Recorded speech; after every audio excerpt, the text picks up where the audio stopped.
But just before we get started, we always like to do things by acknowledging the original stewards of the various lands we're on. We also acknowledge our ancestors.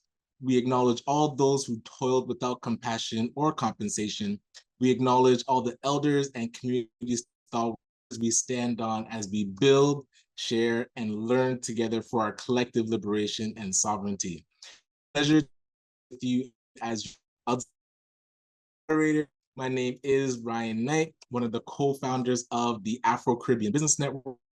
I'm one of the board members of Setsi, the social economy through social inclusion. And again, it's our honor to present to you the final panel for the 2024 People's Social Impact Conference. And I'm going to ask our illustrious panel to introduce themselves. And I'll start with Filsan, if you'd like to let us know a bit of your background and the remarkable work that you're engaged in.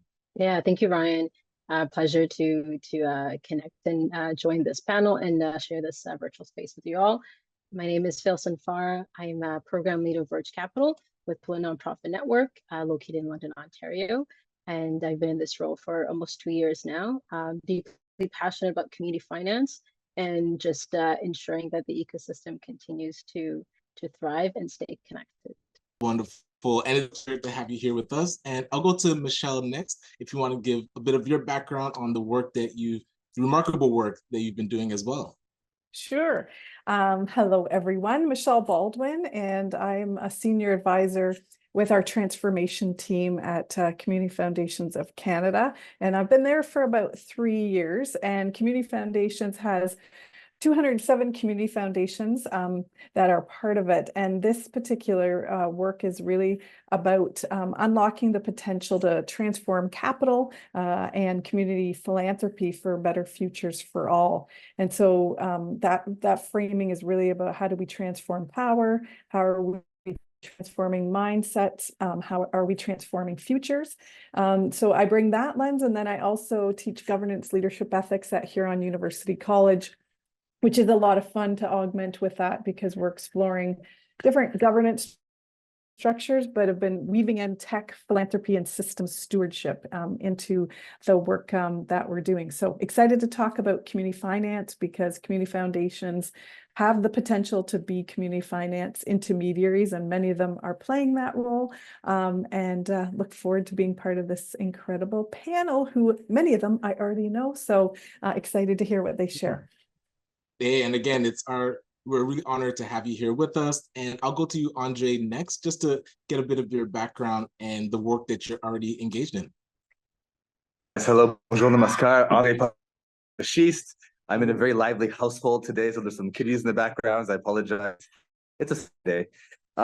So yeah, I'm with the Philanthropic Foundations of Canada. I just started that role about 8 months ago. Prior to that, worked with Filsan and Michelle in London on VERGE Capital. And so that's kind of my starting point for really exploring what social finance was. And since that time, I've kind of mentioned, we have to reorient the way we think about money as the tool and how we can use that tool to do in our communities.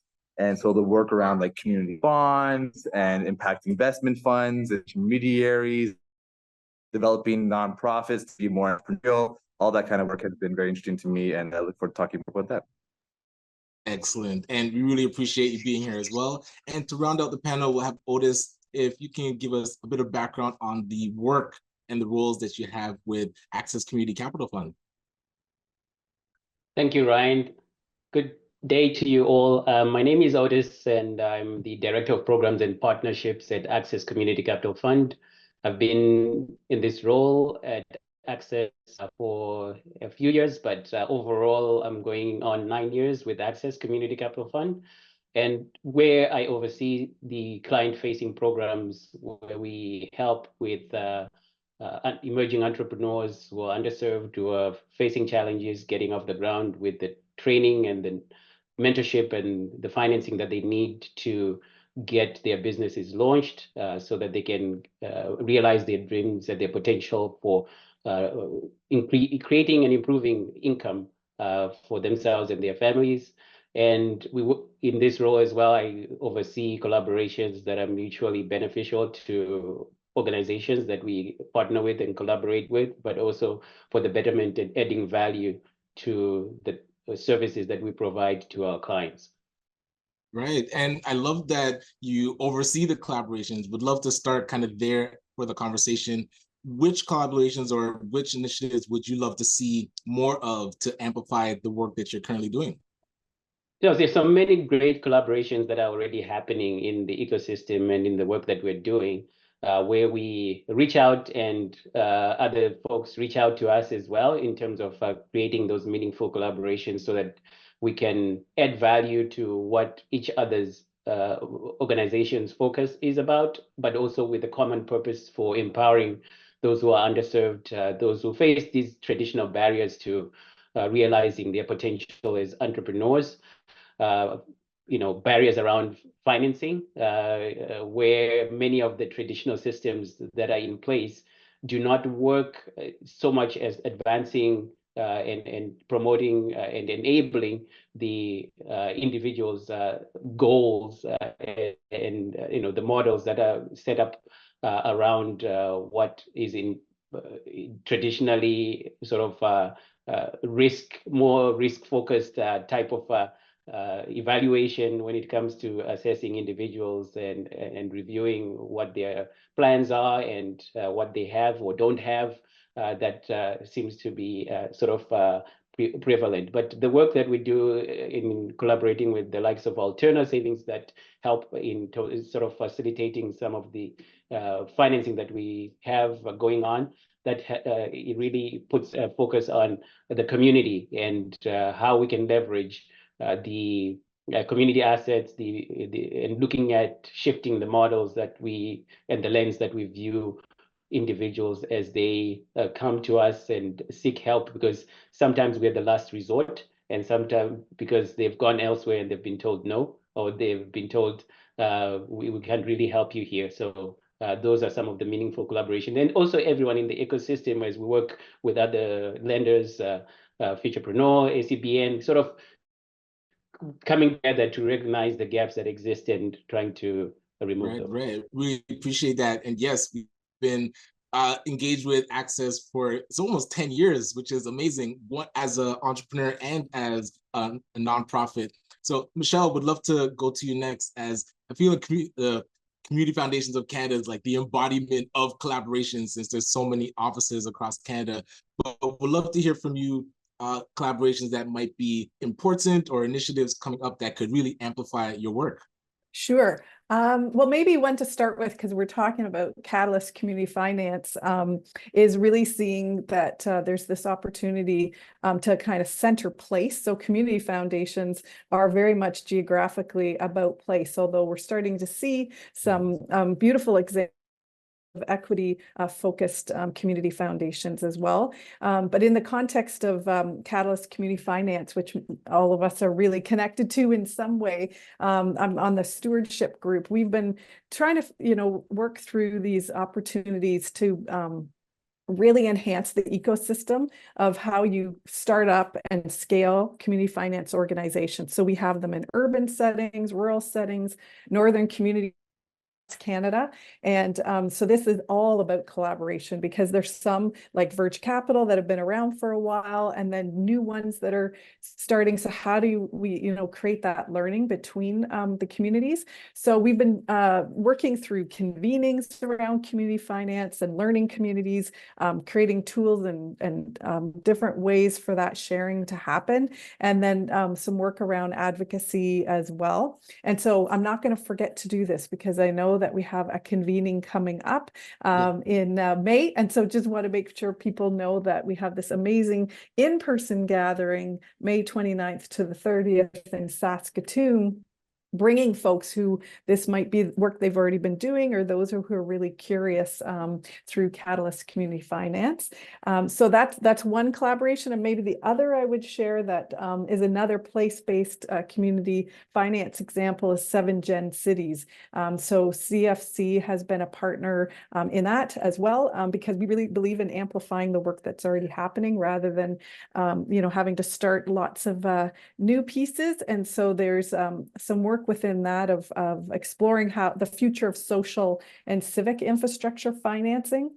So building economies that are really, about flourishing, both about humans, but as well as the planet, and working with Indigenous and non-Indigenous communities to build out these circular economies of care.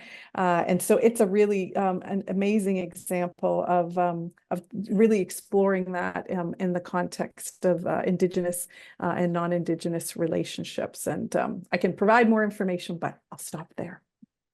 Hey, and again, as the conversation continues, we'll definitely dig in a bit deeper. But Filsan, would love to get your perspective on how collaborations or any current initiatives that are in place that could really amplify your work. Yeah, absolutely. Thanks, Ryan. Collaborations are, just an important part of our ecosystem in general. But particularly for Verge Capital came to be as a result of collaboration, community collaboration. So it's definitely part of the DNA. So that's something that we've been, thank you, Ryan, we've been, really excited to continue our supports throughout Southwestern Ontario as a place-based social finance fund. And in particular, we see a lot of, throughout the country, pressing need for access to housing, affordable housing, supportive housing. So that's something that, we've been allocating 50% of our portfolio for, and we recently had just collaborated with a collective in London called the Vision Soho Alliance, led by London Community Foundation, which is a group of 6 nonprofits came together and developers led by LCF, and the aim was to establish the largest affordable housing initiative in London on the grounds of what is an old hospital that has been closed since 2013. So on that front of collaboration, in particular for a very pressing need, that's something that we're really excited to have been collaborating with some great partners in the community. And just to echo what Michelle said, Catalyst Community Finance, that's also another remarkable collaborative that Pillar is great to be a member of, and I myself, along with Michelle and some remarkable colleagues, are part of that steward team. So some of the work that's been going on there has really been integral in connecting community finance, both existing and also communities who are looking to start their own social finance intermediaries, whether it's land trusts, and don't have maybe the tools and techniques. So bringing folks together from startup to scale up and really ensuring that the ecosystem is connected and thriving together. And I think the last one that I'll touch on is also enroll at the Pillar Nonprofit Network. We've been part of the WINVIC Collaborative, which is the Women Entrepreneurship, Women Non-Binary Impact Venture Capital Initiative. And it's a federal initiative with a number of great partners throughout the country, including Spring, SVX, New Power Labs, Fonda Sponde, Esplanade. And so it's just a collective that is looking to increase entrepreneurial programming for women and non-binary entrepreneurs, looking to increase capital, looking to, be investment ready and increase in access to capital. And then on the other side is to increase investor knowledge and becoming more gender lens, having more gender lens investors and contributing to that gap of why women non-binary entrepreneurs are not funded. And then also there's a research element too. So yeah, it's a remarkable time for initiatives, I think, and collaborations in the ecosystem in general. So just excited to be part of a number and excited to hear of what everybody has shared. Hear a bit more about the collaborations that you're engaged in or some of the initiatives that are helping to amplify your current work. Yeah, absolutely. Thanks, Ryan. I think, just in the recent collaboration that I mentioned, WINVIC, that's ongoing and part of Pillar's programming, what myself and a colleague at Pillar, Veronica Antipolo, had designed as a program exclusively for women and non-binary entrepreneurs of color in Southwestern Ontario. So I think for me and for us, Pillar, that's a key priority right now. And when we take a step back and ask ourselves, well, why do we see a gap in funding? Who is funded, and whether it's regional, whether it is in terms of race, whether it is in terms of underrepresented communities, rural communities, what is the reason there? So this program is particularly addressing that reason, that question of why do we not see more women and non-binary entrepreneurs of color in South accessing capital.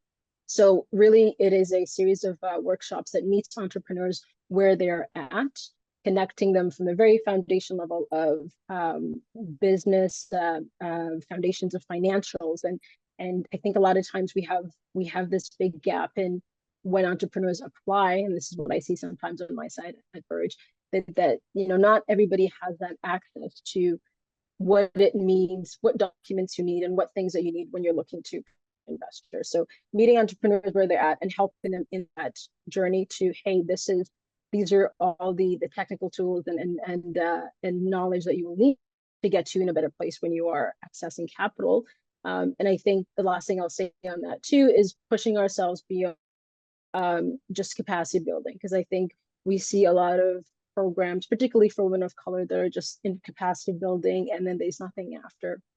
So really taking a very conscious and intentional approach to then connect these participants to capital. So, and this is where it's great that we have just a wide breadth of experience in terms of the other partners, so we can actually create a client journey, and so that ensure that these entrepreneurs, participants are not just given all this capacity building and then there's no forth, and connects them to accessing capital. And then the last thing too is, social capital. That's something that we don't talk about often, I think, but it is a big part of, I think, what helps entrepreneurs in their journey. So being able to open doors and share connections and introduce people, because that's something that I think goes a long way in helping entrepreneurs in their journey.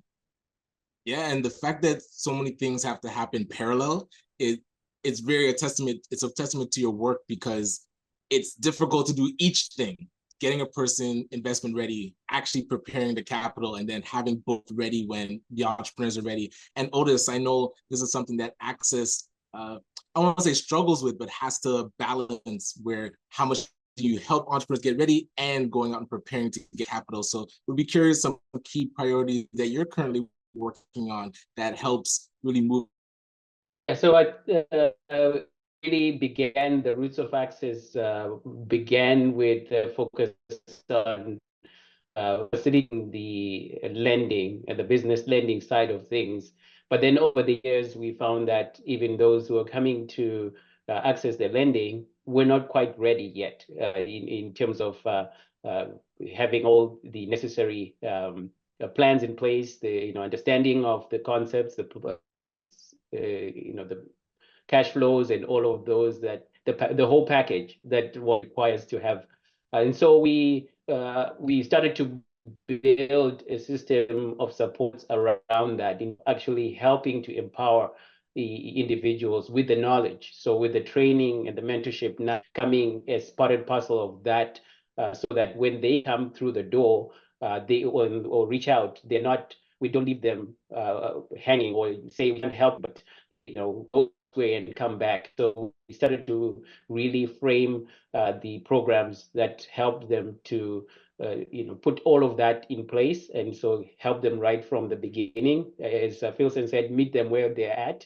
Is the same sort of concept and approach that we use, and really help them through those steps, and get them to a place where they are able to now feel more confident. I think building that confidence is a necessary part of the process as well, building the confidence.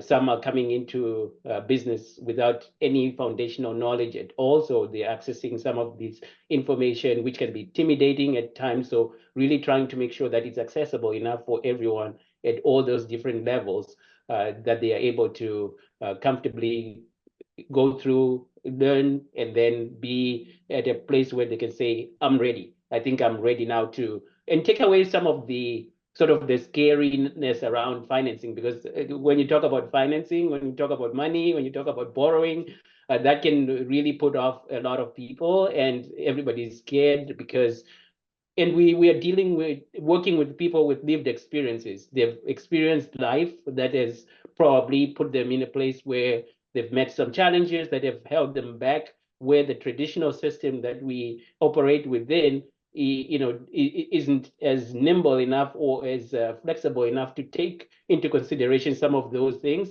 It's kind of okay, do you have this or not? Check, then we can't help you, move on. Or they don't even facilitate that next step in terms of connecting them to, or giving them that understanding of, okay, what is it that you need to work on so that you can come back and be successful in moving through the process and get to where you need to get to so that you can successfully launch your business, get the financing you need, and then off to the races in terms of operating your business, and again, continuing with those supports. So that's where we see those gaps, and we are building on all the programs that we have now. There are 2 accelerator programs that are focused on women entrepreneurs, one for newcomer women, the Women's Business Accelerator, and then our Women's Business Launch, which we just launched towards the end of last year. So this the first Women's Business Accelerator is really to give that foundational knowledge.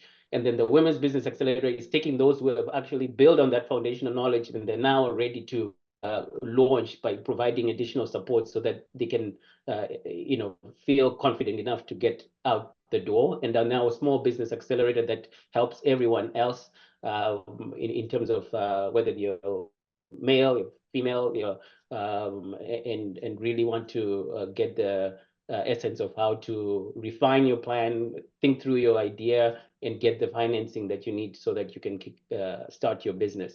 So we're working to deepen the programming that we had by constantly them, but also establishing new partnerships and collaborations that can further enhance and add value to all that we are doing right now, so that we can continue to add value and also continue to provide the best support that we can through the means and the capacity that we have.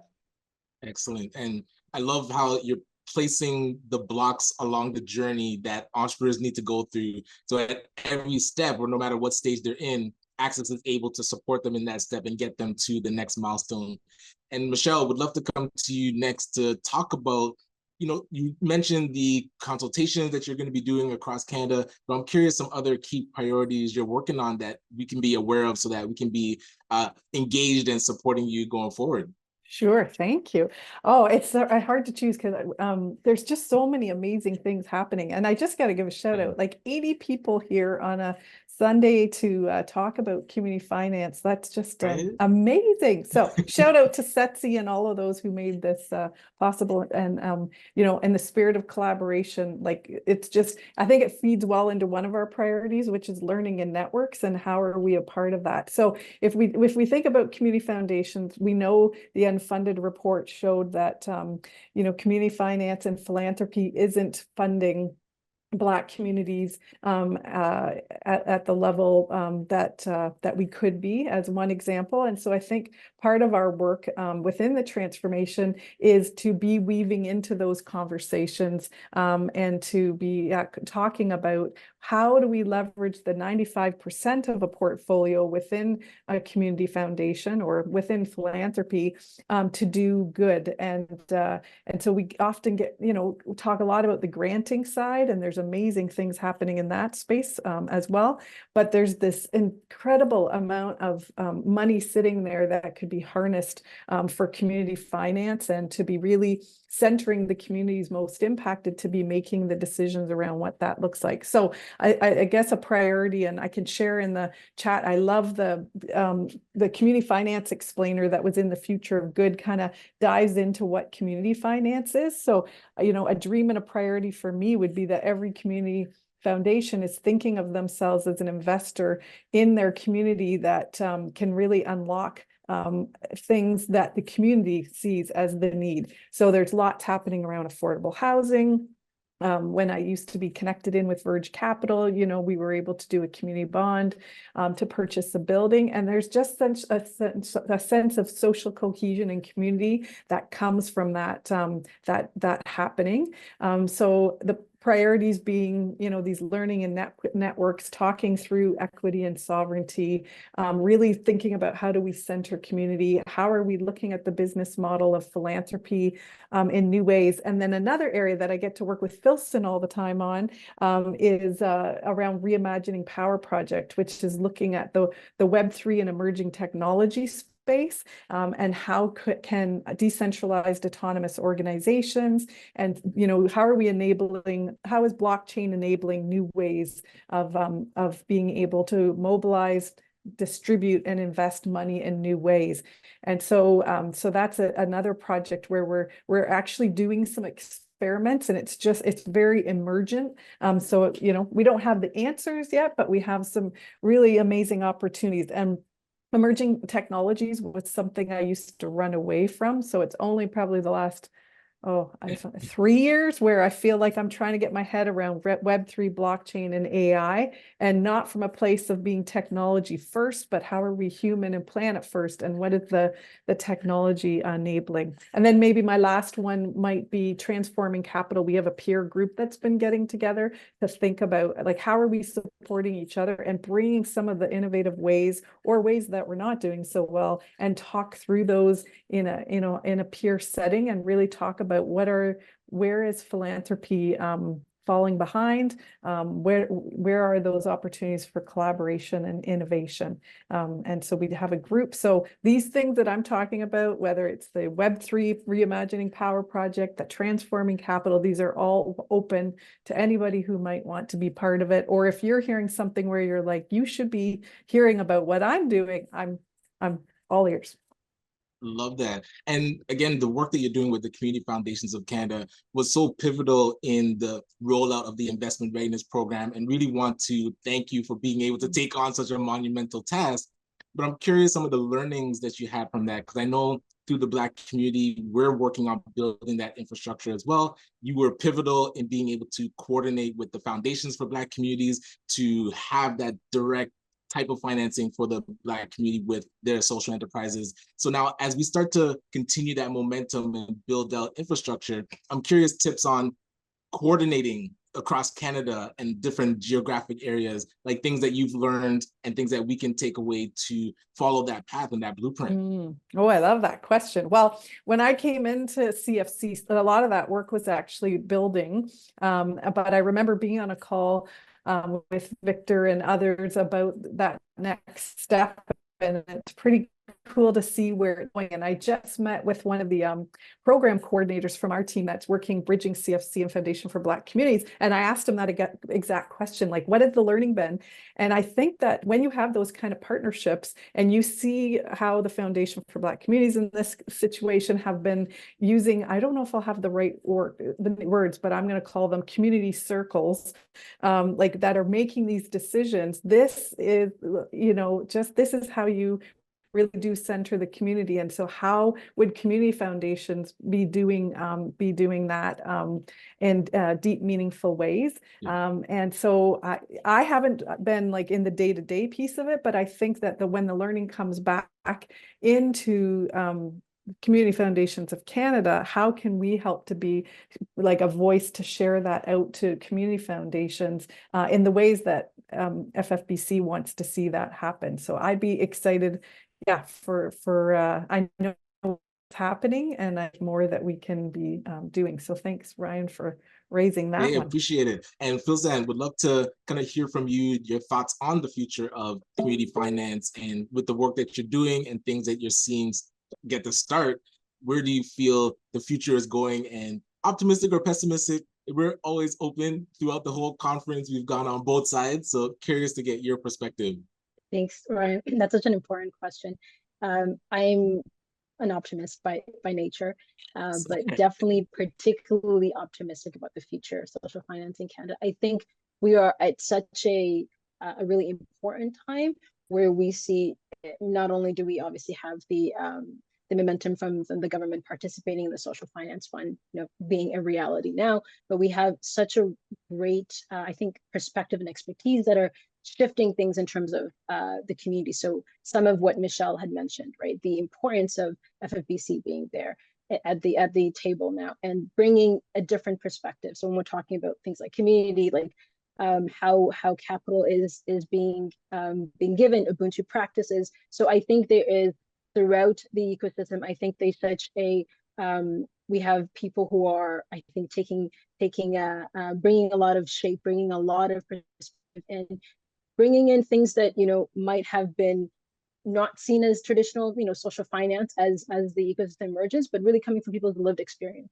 So whether you are coming from your practices of social finance within your own communities, whether it is coming from, SUSU practices, hybrid practices, and bringing that into this, adding to this vocabulary of what's already, social finance in Canada, and really expanding the imagination. So I'm really excited about that personally.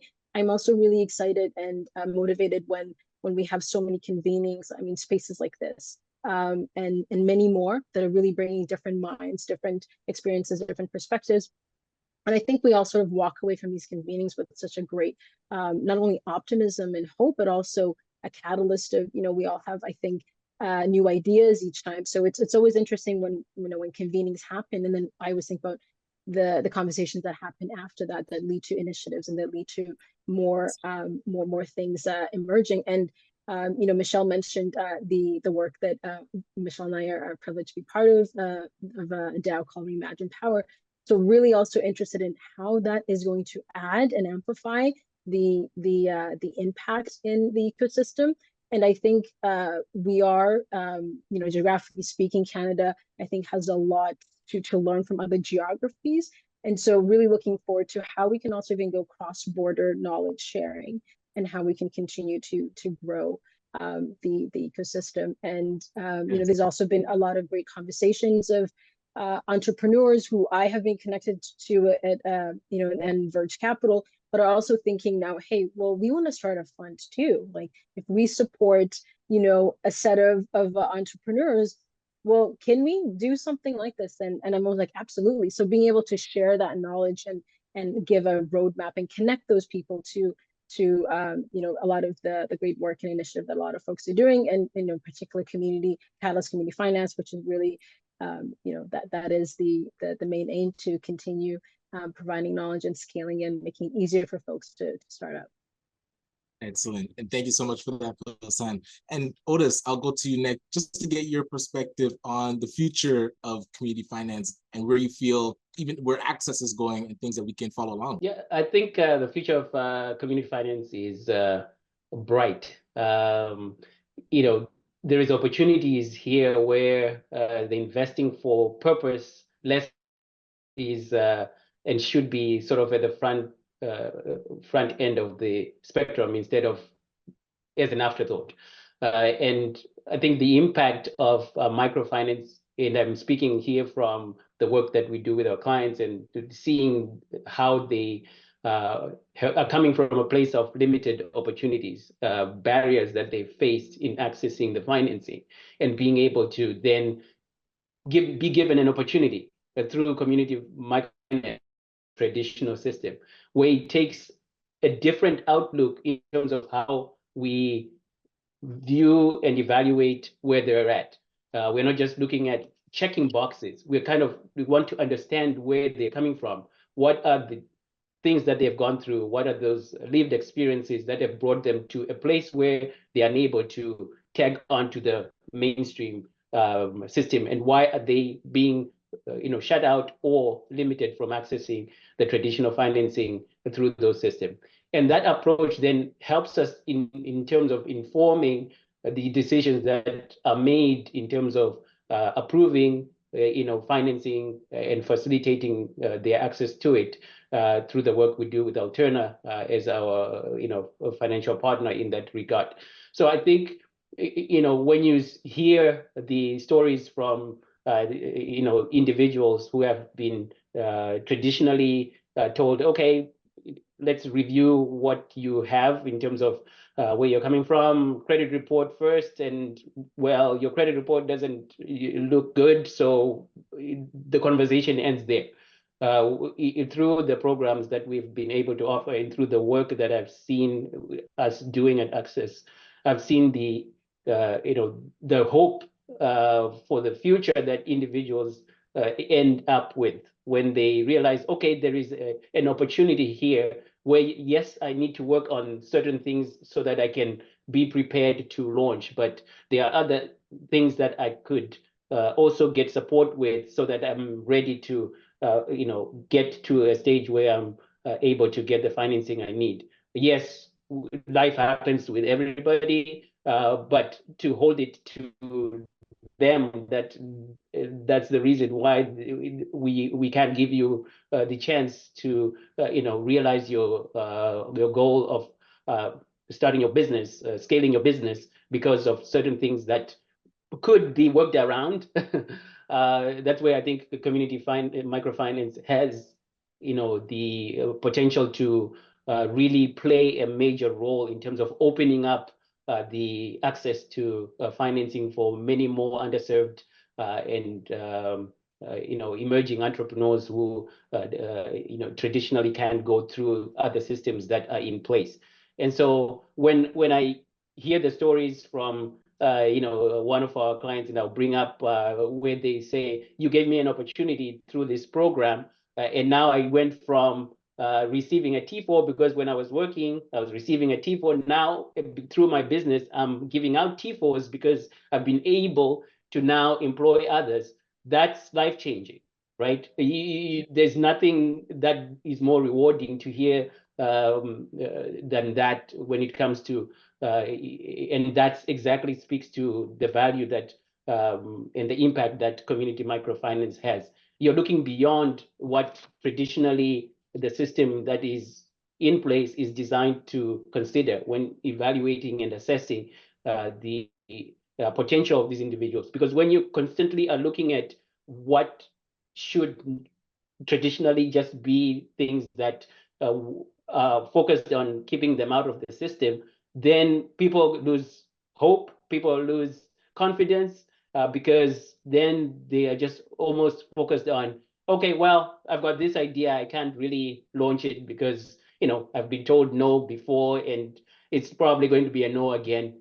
So community microfinance, I think, has that the impact to change the lives of individuals and to open up that that space and give access to those who traditionally have been, and hopefully the mainstream can learn from the model of the community microfinance and take some learnings from there, not the other way around, because we've traditionally sort of used the traditional system as the benchmark. But what about the other way? Why don't we focus it on the other way and actually through the convenings and through collaborations kind of get to learn more, and maybe there can be a tweak in the system that helps to shift that those goalposts so that many more can go through the traditional system, and placing a bit more emphasis on the potential, because when you entrust people and give them the confidence that you are behind them, they've got what it takes, they've got the skills, they've got, they push through the challenges and the adversities, and I've seen that happen. Because even though you might consider them, okay, this is a very sort of a red case scenario that we're not even going to entertain, when you give them hope, and by giving them that opportunity through microfinance, community microfinance, it actually helps shift the whole outlook. And by giving them that confidence, you're actually empowering. That's the whole purpose of empowerment. It's not about come with all the tools in the bag. It's about, okay, let's help you through as many ways as we can, so that we give you that fighting chance, and support you along the way too. Not just, okay, you're off to the races and good luck, but supporting them along the way as well.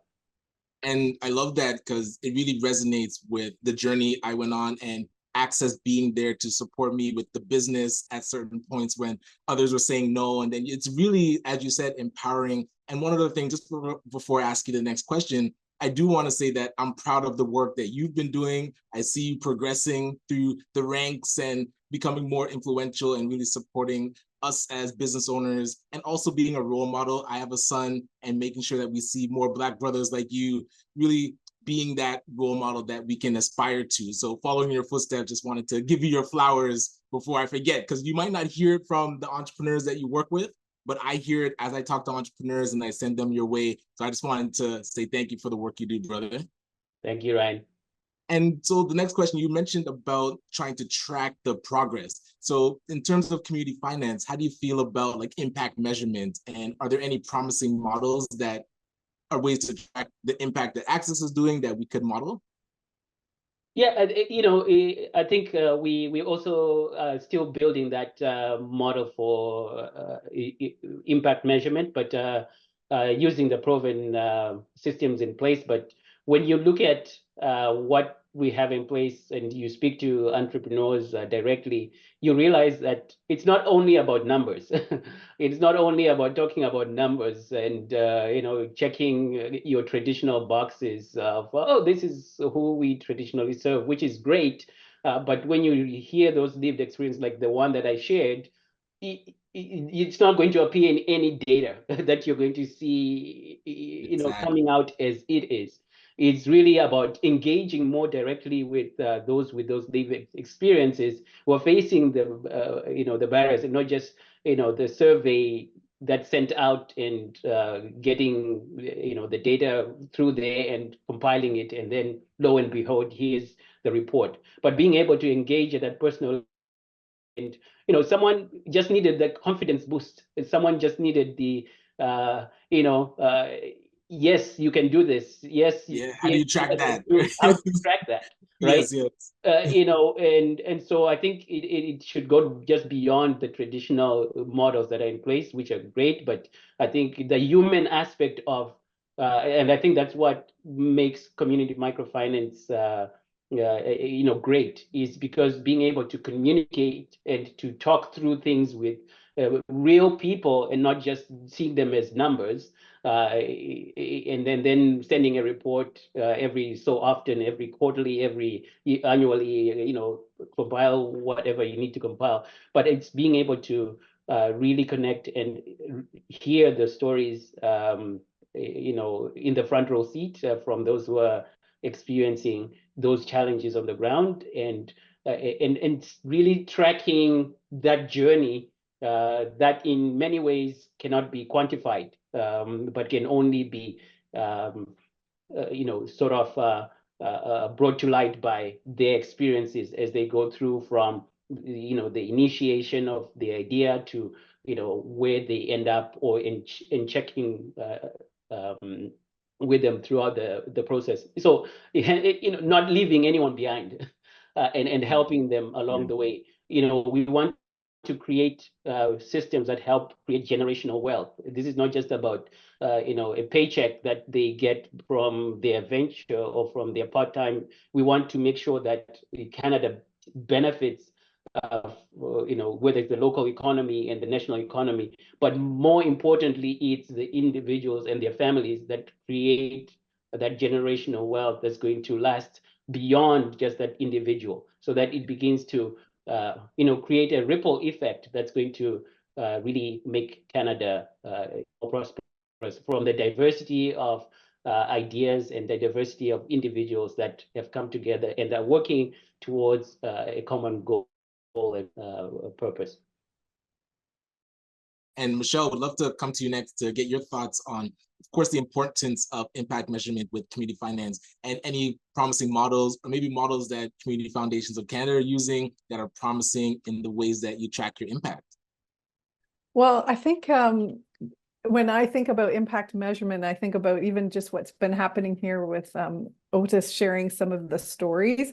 I'll focus on, there's lots of ways that we can kind of come at impact measurement, but what's showing up for me a bit is that sometimes when you're doing work like the transformation work I'm doing, where we're talking about systems change, you lose sight of, you get disconnected from the individual entrepreneurs or the communities.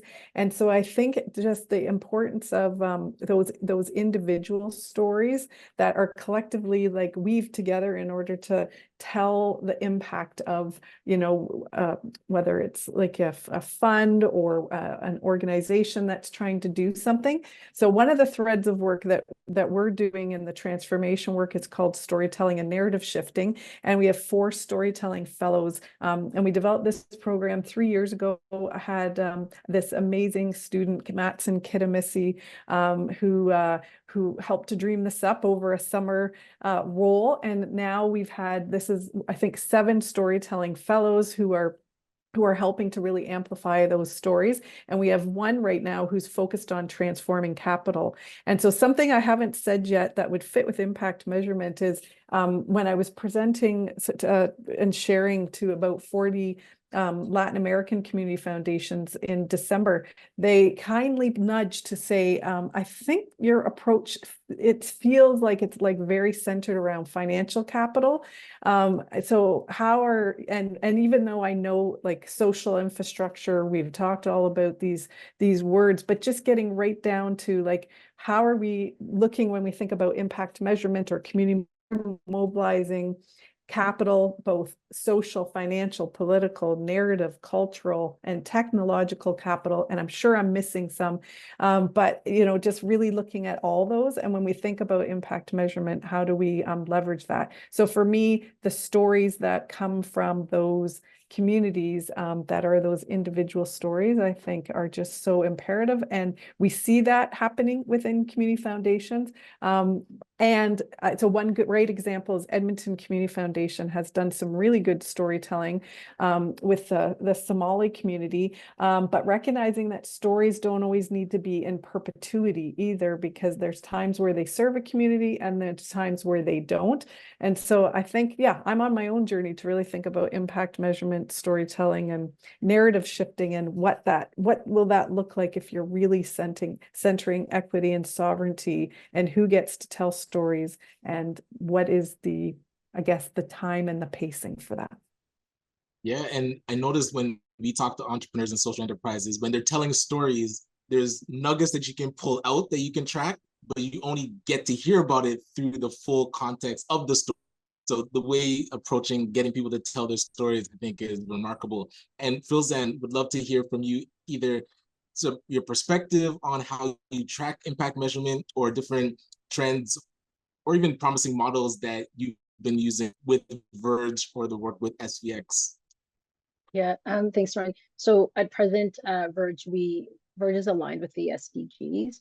So the way we track our impact measurement is in accordance to the SDGs. So for instance, we communicate to our community, investors, and the entire ecosystem what each portfolio company contributes to in the region of Ontario in accordance to the SDG, so that can go to from whether they're contributing to SDG 3 to 4 to 10. So we communicate what in their operations contributes to that. We are, I will say though, on a journey to expand our own tracking, and are looking to one of the things that Catalyst Community Finance Initiative is also planning to assist with impact measurements and looking at different tools. And so we are on a journey ourselves to also really expand how we track impact, and a part of that comes from also the need, I think, to take